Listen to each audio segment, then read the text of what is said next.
You do not need to be a victim of worry. Reduced to its simplest form, what is worry? It is simply an unhealthy and destructive mental habit. You were not born with the worry habit. You acquired it. And because you can change any habit and any acquired attitude, you can cast worry from your mind. Since aggressive, direct action is essential in the elimination process, there is just proper time to begin an effective attack on worry, and that is now. So let us start breaking your worry habit at once. Why should we take the worry problem this seriously?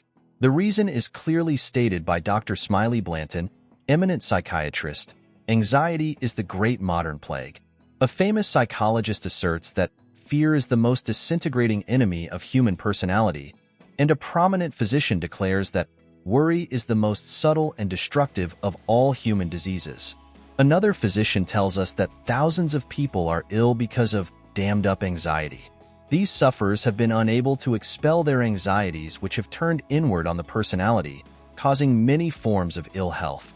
The destructive quality of worry is indicated by the fact that the word itself is derived from an old Anglo-Saxon word meaning to choke. If someone were to put his fingers around your throat and press hard, cutting off the flow of vital power, it would be a dramatic demonstration of what you do to yourself by long-held and habitual worry. We are told that worry is not infrequently a factor in arthritis. Physicians who have analyzed the causes of this prevalent disease assert that the following factors, at least some of them, are nearly always present in arthritic cases: financial disaster, frustration, tension, apprehension, loneliness, grief, long-held ill will, and habitual worry. A clinic staff is said to have made a study of 176 American executives of the average age of 44 years and discovered that one-half had high blood pressure, heart disease, or ulcers. It was notable in every case of those thus afflicted that worry was a prominent factor. The worrier, so it seems, is not likely to live as long as the person who learns to overcome his worries. The Rotarian magazine carried an article entitled, "How Long Can You Live?" The author says that the waistline is the measure of your lifeline. The article also declares that if you want to live long, observe the following rules. Keep calm. 2. Go to church. 3. Eliminate worry. A survey shows that church members live longer than non-church members. Better join the church if you don't want to die young. Married people, according to the article, live longer than single people. Perhaps this is because a married couple can divide the worry. When you are single, you have to do it all alone. A scientific expert on length of life made a study of some 450 people who lived to be 100 years of age. He found that these people lived long and contented lives for the following reasons. 1. They kept busy. 2. They used moderation in all things. 3. They are lightly and simply. 4. They got a great deal of fun out of life. 5. They were early to bed and early up. 6. They were free from worry and fear, especially fear of death. 7. They had serene minds and faith in God. Haven't you often heard a person say, "I am almost sick with worry," and then add with a laugh, "But I guess worry never really makes you ill." But that is where he is wrong. Worry can make you ill. Dr. George W. Cryle, famous American surgeon, said, "We fear not only in our minds but in our hearts, brains, and viscera, that whatever the cause of fear and worry, the effect can always be noted in the cells, tissues, and organs of the body." Dr. Stanley Cobb, neurologist, says that worry is intimately connected with the symptoms of rheumatoid arthritis. A doctor recently stated that there is an epidemic of fear and worry in this country. All doctors, he declared, are having cases of illness which are brought on directly by fear and aggravated by worry and a feeling of insecurity. But do not be discouraged, for you can overcome your worries. There is a remedy that will bring you sure relief. It can help you break the worry habit, and the first step to take in breaking it is simply to believe that you can. Whatever you believe you can do with God's help. Here, then, is a practical procedure which will help to eliminate abnormal worry from your experience. Practice emptying the mind daily. This should be done preferably before retiring at night to avoid the retention by the consciousness of worries while you sleep. During sleep, thoughts tend to sink more deeply into the subconscious. The last 5 minutes before going to sleep are of extraordinary importance, for in that brief period the mind is most receptive to suggestion. It tends to absorb the last ideas that are entertained in waking consciousness. This process of mind drainage is important in overcoming worry, for fear thoughts, unless drained off, can clog the mind and impede the flow of mental and spiritual power. But such thoughts can be emptied from the mind and will not accumulate if they are eliminated daily. To drain them, utilize a process of creative imagination. Conceive of yourself as actually emptying your mind of all anxiety and fear. Picture all worry thoughts as flowing out as you would let water flow from a basin by removing the stopper. Repeat the following affirmation during this visualization. With God's help, I am now emptying my mind of all anxiety, all fear, all sense of insecurity. Repeat this slowly 5 times. Then add, I believe that my mind is now emptied of all anxiety, all fear, all sense of insecurity. Repeat that statement 5 times, meanwhile holding a mental picture of your mind as being emptied of these concepts. Then thank God for thus freeing you from fear. Then go to sleep.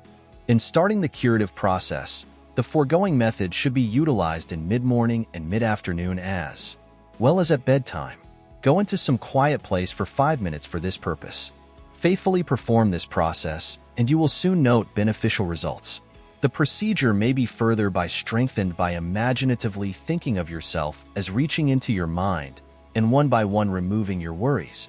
A small child possesses an imaginative skill superior to that of adults. A child responds to the game of kissing away a hurt or throwing away a fear. This simple process works for child because in his mind he believes that is actually the end of it. The dramatic act is a fact proves to be the end of the matter. Visualize your fears as being drained out of your mind and will in due course be actualized. Imagination is a source of fear, but may also be the cure of fear. Imagineering is of mental images to build factual results, and it is an astonishingly effective procedure. Imagination is simply the use of fancy. The word imagination derives from the idea of imaging. That is to say, you form an image of fear or of release from fear. Imagine, may ultimately become a fact if held mentally with sufficient faith. Therefore, hold an image of yourself as delivered from worry, and the drainage process will in time eliminate abnormal fear from your thoughts. However, it is enough to empty the mina, for the mind will long remain empty. It must be occupied by something. It cannot continue in a state of vacuum. Therefore, upon emptying the mind, practice refilling it. Fill it with thoughts of faith, hope, courage, expectancy. Say aloud such affirmations as the following. God is now filling my mind with courage, with peace, with calm assurance. God now protecting me from all harm. God is now protecting my loved ones from all harm. God is now guiding me to right decisions. God will see me through this situation. A half dozen times each day, crowd your mind with such thoughts as these until the mind is overflowing with them. In due course, these thoughts of faith will crowd out worry. Fear is the most powerful of all thoughts with one exception, and that one exception is faith. Faith can always overcome fear. Faith is the one power against which fear cannot stand. Day by day, as you fill your mind with faith, there will ultimately be no room left for fear. This is the one great fact that no one should forget. Master faith, and you will automatically master fear. So, the process is, empty the mind and cauterize it with God's grace. Then practice filling your mind with faith, and you will break the worry habit. Fill your mind with faith, and in due course the accumulation of faith will crowd out fear. It will not be of much value merely to read this suggestion unless you practice it.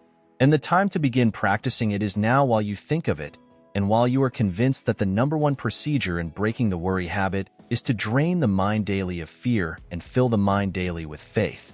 It is just as simple as that. Learn to be a practice of faith until you become an expert in faith. Then fear cannot live in you.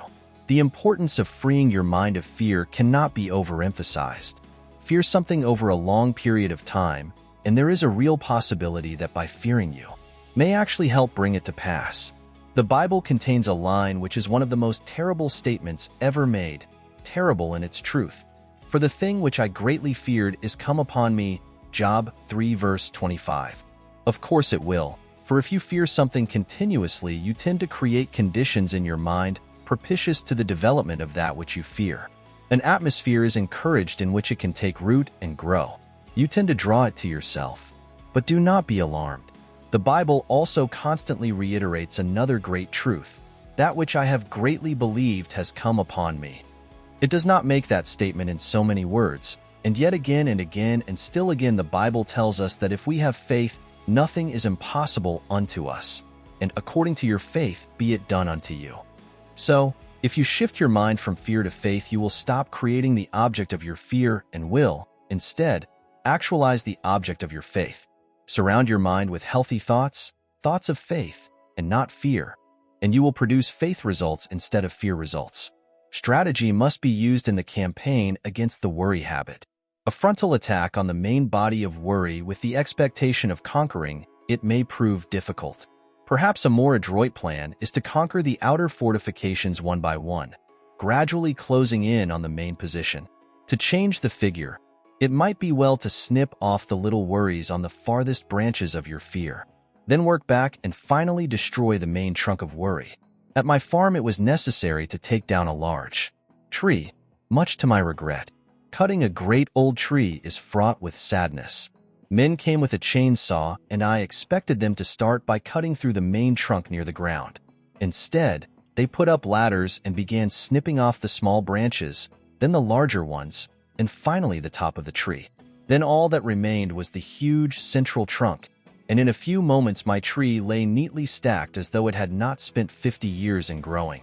If we had cut the tree at the ground before trimming off the branches, it would have broken nearby trees in falling. It is easier to handle a tree the smaller you can make it, so explained the tree man.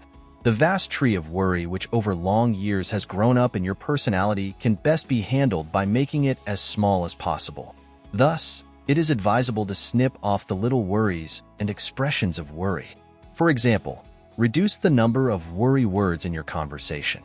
Words may be the result of worry, but they also create worry. When a worry thought comes to mind, immediately remove it with a faith thought and expression. For example, I'm worried that I will miss the train. Then start early enough to be sure you get there on time. The less worrying you do, the more likely you are to start promptly, for the uncluttered mind is systematic and is able to regulate time. As you snip off these small worries, you will gradually cut back to the main trunk of worry. Then with your developed greater power, you will be able to eliminate basic worry, i.e., the worry habit, from your life. My friend Dr. Daniel A. Poling gives a valuable suggestion. He says that every morning before he arises, he repeats these two words, believe, 3 times.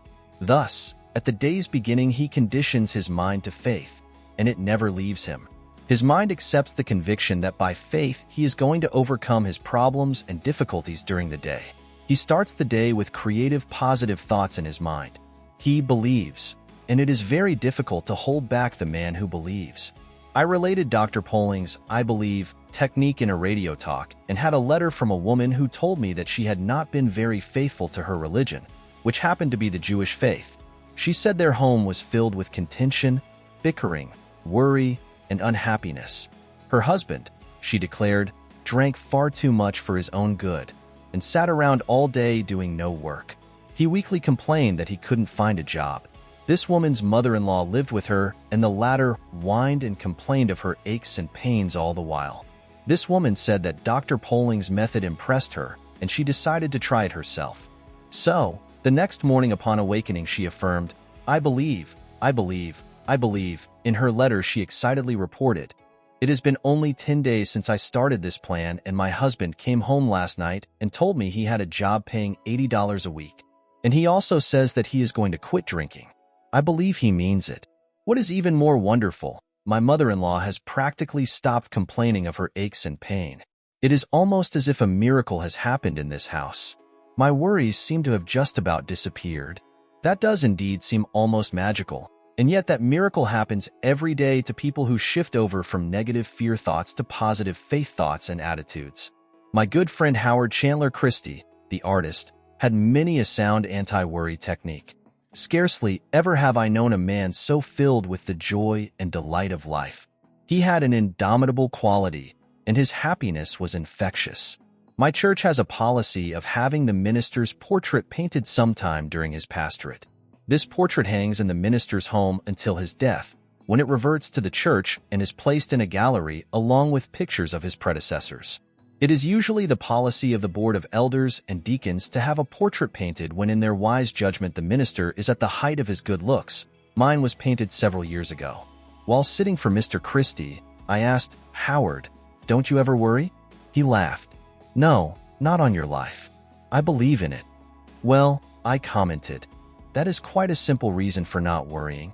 In fact, it seems to me too simple. You just don't believe in it. Therefore, you don't do it." "Haven't you ever worried?" I asked. He replied, "Well, yes, I tried it once. I noticed that everybody else seemed to worry and I figured I must be missing something. So one day I made up my mind to try it. I set aside a day and said, that is to be my worry day. I decided I would investigate this worry business and do some worrying just to see what it was like. The night before the day came, I went to bed early to get a good night's sleep to be rested up to do a good job of worrying the next day. In the morning, I got up, ate a good breakfast, for you can't worry successfully on an empty stomach, and then decided to get to my worrying. Well, I tried my best to worry until along about noon, but I just couldn't make heads nor tails of it. It didn't make sense to me, so I just gave it up. He laughed one of those infectious laughs of his. "But," I said, "you must have some other method of overcoming worry." He did indeed, and it is perhaps the best method of all. "Every morning, I spend 15 minutes filling my mind full of God," he said. "When your mind is full of God, there is no room for worry. I fill my mind full of God every day, and I have the time of my life all day long." Howard Christie was a great artist with a brush, but was an equally great artist with life because he was able to take a great truth and simplify it down to its basic fact, namely, that only that comes out of the mind which originally you put into the mind. Fill the mind with thoughts of God rather than with thoughts of fear, and you will get back thoughts of faith and courage. Worry is a destructive process of occupying the mind with thoughts contrary to God's love and care. Basically, that is all worry is. The cure is to fill the mind with thoughts of power, His protection, and His goodness. So, spend 15 minutes daily tilling your mind full of God. Cram your mind till of the I believe philosophy, and you will have no mental room left to accommodate thoughts of worry and lack of faith. Many people fail to overcome such troubles as worry because, unlike Howard Christie, they allow the problem to seem complicated and do not attack it with some simple technique. It is surprising how our most difficult personal problems often yield to an uncomplicated methodology. This is due to the fact that it is not enough to know what to do about difficulties. We must also know how to do that which should be done. The secret is to work out a method of attack and keep working at it. There is value in doing something that dramatizes to our own minds that an effective counterattack is in process. In so doing, we bring spiritual forces to bear upon the problem in a manner both understandable and usable. One of the best illustrations of this technique strategy against worry was a scheme developed by a businessman. He was a tremendous worrier. In fact, he was fast getting himself into a bad state of nerves and ill health. His particular form of worry was that he was always doubtful as to whether he had done or said the right thing. He was always rehashing his decisions and getting himself unnerved about them. He was a post-mortem expert. He is an exceptionally intelligent man, in fact a graduate of 2 universities, in both instances with honors. I suggested that he ought to work out some simple method that would help him to drop the day when it was over and go ahead into the future and forget it. I explained the gripping effectiveness of simple, dramatized spiritual truth. It is always true that the greatest minds have the best ability to be simple. That is, they have the capacity to work out some simple plans for putting profound truths into operation, and this man did that in connection with his worries. I noticed that he was improving and commented on it. "Oh, yes," he said, "Elle finally got the secret and it has worked amazingly well." He said that if I would drop into his office sometime toward the close of the day, he would show me how he had broken the worry habit. He telephoned me one day and asked me to have dinner that evening. I met him at his office at closing time. He explained that he had broken his worry habit by working out a little ritual that he performed every night before leaving his office. And it was unique. It made a lasting impression upon me. We picked up our hats and coats and started toward the door. By the door of his office stood a wastebasket, and above it on the wall was a calendar. It was not one of those calendars where you see a week or a month, or 3 months, it was a one-day calendar. You could see only one date at a time, and that date was in large print. He said, "Now I will perform my evening ritual, the one that has helped me break the worry habit." He reached up and tore off the calendar page for that particular day. He rolled it into a small ball, and I watched with fascination as his fingers slowly opened and he dropped that day into the wastebasket. Then he closed his eyes and his lips moved, and I knew that he was praying, so was respectfully silent. Upon finishing his prayer, he said aloud, "Amen. Okay, the day is over. Come on, let's go out and enjoy ourselves." As we walked down the street, I asked, "Would you mind me what you said in that prayer?" He laughed and said, "I don't think it is your kind of prayer." But I persisted, and he said, "Well, I pray something like this: Lord, you gave me this day. I didn't ask for it, but I was glad to have it. I did the best I could with it, and you helped me, and I thank you. I made some mistakes. That was when I didn't follow your advice, and I am sorry about that. Forgive me. But I had some victories and some successes, too, and I am grateful for your guidance. But now, Lord, mistakes or successes, victories or defeats, the day is over and I'm through with it, so I'm giving it back to you. Amen." Perhaps that isn't an orthodox prayer, but it certainly proved to be an effective one. He dramatized the finishing of the day, and he set his face to the future, expecting to do better the next day. He cooperated with method. When the day is over, God blacks it out by bringing down the curtain of night. By this method, this man's past mistakes and failures, his sins of omission and commission, gradually lost their hold on him. He was released from the worries that accumulated from his yesterdays. In this technique, this man was practicing one of the most effective anti-worry formulas, which is described in these words: "But this one thing I do, forgetting those things which are behind, and reaching forth unto those things which are before, I press toward the mark for the prize of the high calling of God in Christ Jesus." Philippians 3 verses 13 to 14. Other practical anti-worry techniques may suggest themselves to you, and I should like to hear of those which after careful use prove effective. I believe that all of us who are interested in self-improv are fellow students in God's great spiritual laboratory. Together we work out practical methods of successful living. People from everywhere are kind enough to write me about their methods and the results attained. I try to be helpful in making tested methods available to others through books, sermons, newspaper columns, radio, television, and other media. In this manner, there can be developed a great many people who have the know-how for overcoming not only worry but other personal problems as well. To conclude this chapter in a manner designed to help you go to work now to break the worry habit, I list a 10 points worry-breaking formula. Say to yourself, worry is just a very bad mental habit, and I can change any habit with God's help. 2. You became a worrier by practicing worry. You can become free of worry by practicing the opposite and stronger habit of faith. With all the strength and perseverance you can command, start practicing faith. 3. How do you practice faith? First thing every morning before you arise, say out loud, 1. Believe, 3 times. 4. Pray, using this formula, I place this day, my life, my loved ones, my work in the Lord's hands. There is no harm in the hands, only good. Whatever happens, whatever results, if I am in the Lord's hands, it is the Lord's will and it is good. 5. Practice saying something positive concerning everything about which you have been talking negatively. Talk positively. For example, don't say, "This is going to be a terrible day." Instead, affirm, "This is going to be a glorious day." Don't say, "I'll never be able to do that." Instead, affirm, "With God's help I will do that." 6. Never participate in a worry conversation. Shoot an injection of faith into all your conversations. A group of people talking pessimistically can infect every person in the group with negativism. But by talking things up rather than down, you can drive off that depressing atmosphere and make everyone feel hopeful and happy. 7. One reason you are a worrier is that your mind is literally saturated with apprehension thoughts, defeat thoughts, gloomy thoughts. To counteract, mark every passage in the Bible that speaks of faith, hope, happiness, glory, radiance. Commit each to memory.